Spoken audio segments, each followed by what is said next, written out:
भारत रत्न लता मंगेशकर भारत की सबसे लोकप्रिय और आदरणीय गायिका हैं, जिनका 6 दशकों का कार्यकाल उपलब्धियों से भरा पड़ा है। जिनकी आवाज ने 6 दशकों से भी ज्यादा संगीत की दुनिया को सुरों से नवाजा है। भारत की स्वर कोकिला लता मंगेशकर ने 20 भाषाओं में 30,000 गाने गाए हैं। उनकी आवाज सुनकर कभी किसी की आंखों में आंसू आए, तो कभी सीमा पर खड़े जवानों को सहारा मिला। लता जी आज भी अकेली हैं।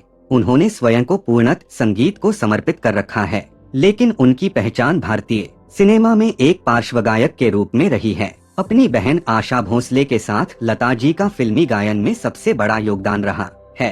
कुमारी लता दीनानाथ मंगेशकर का जन्म 28 सितंबर 1929 इंदौर, मध्य प्रदेश में हुआ था। उनके पिता दीनानाथ मंगेशकर एक कुशल रंगमंचीय गायक थे। दीनानाथ जी ने लता को तब से संगीत सिखाना शुरू किया जब वे 5 साल की थी। उनके साथ उनकी बहनें आशा, उषा और मीना भी सीखा करती थीं। लता अमान अली खान साहिब और बाद में अमानत खान के साथ भी पढ़ी। लता मंगेशकर हमेशा से ही ईश्वर के द्वारा दी गई सुरीली आवाज, जानदार अभिव्यक्ति व बात को बहुत जल्द समझ लेने वाली अविश्वसनीय क्षमता का उदाहरण रही हैं। इन्हीं विशेषताओं के कारण उनकी इस प्रतिभा को बहुत जल्द ही पहचान मिल गई थी। लेकिन 5 वर्ष की छोटी आयु में ही आपको पहली बार एक नाटक में अभिनय करने का अवसर मिला। शुरुआत अवश्य अभिनय से हुई, किंतु आपकी दिलचस्पी तो संगीत में ही थी। वर्ष 1942 में इनके पिता की मौत हो गई। इस दौरान ये केवल 13 वर्ष की थीं। नवयुग चित्रपट फिल्म कंपनी के मालिक और इनके पिता के दोस्त मास्टर विनायक दामोदर कर्नाटकी ने इनके परिवार को संभाला और लता मंगेशकर को एक सिंगर और अभिनेत्री बनाने में मदद की।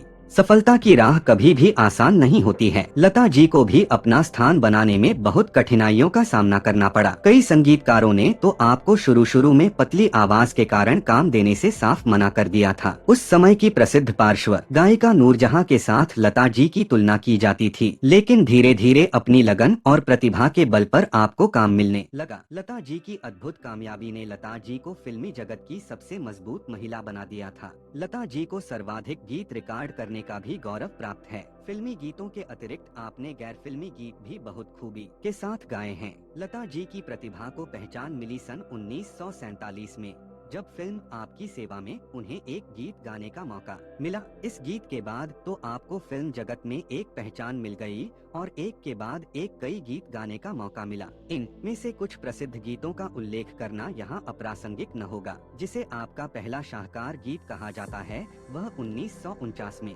गाया गया आएगा आने वाला, जिसके बाद आपके प्रशंसकों की संख्या दिनों दिन बढ़ने लगी। इस बीच आपने उस समय के सभी प्रसिद्ध संगीतकारों के साथ काम किया। अनिल बिस्वास, सलील चौधरी, शंकर जयकिशन, एस.डी. बर्मन, आर.डी. बर्मन, नौशाद, मदन मोहन, सी रामचंद्र इत्यादि सभी संगीतकारों ने आपकी प्रतिभा का लोहा माना। लता जी ने 2 आँखें 12 हाथ 2 बीघा जमीन, मदर इंडिया, मुगल ए आजम आदि महान फिल्मों में गाने गाए हैं। आपने महल, बरसात, एक थी लड़की, बड़ी बहन आदि फिल्मों में अपनी आवाज के जादू से इन फिल्मों की लोकप्रियता में 4 चांद लगाए। इस दौरान आपके कुछ प्रसिद्ध गीत थे ओ सजना बरखा बहार आई, परख, 1960, आजारे परदेसी, मधुमती, 1958, इतना ना मुझसे तू प्यार बढ़ा, छाया, 1961, अल्लाह तेरो नाम, हम दोनों, 1961, एहसान तेरा होगा मुझ पर, जंगली, 1961, ये समा, जब जब फूल खिले, 1965 इत्यादि। 6 फरवरी 2022 को मुंबई स्थित ब्रीच कैंडी हॉस्पिटल में सुरों की कोकिला लता मंगेशकर ने अपनी आखिरी सांस ली।